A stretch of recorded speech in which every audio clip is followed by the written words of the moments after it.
Welcome back. I'm Andrew, founder of Classkick and former high school teacher. I'm super pumped to show you a new feature today, co-teaching. So as we jump into an assignment, sometimes I want to have other teachers help me on this assignment, or I want to add my administrator or a PLC team member so they can view students' work in my class. Or sometimes even I'll have a parent helper or other person that I just want to be able to jump in here and help out. So I'll show you how to do that. Let's go to the managing this roster and then click co-teachers here.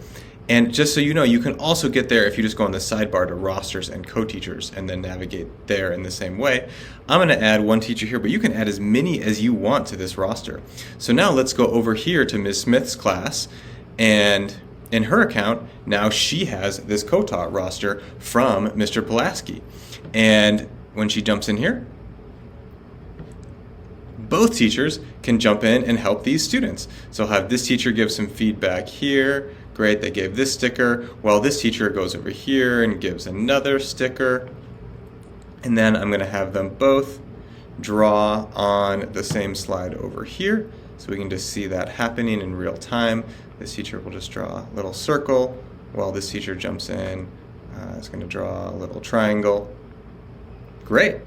So now you can see that we can add as many teachers to these rosters as possible for co-teaching. Please reach out to us, let us know how you like it and what else we can improve, and we'll see you next time.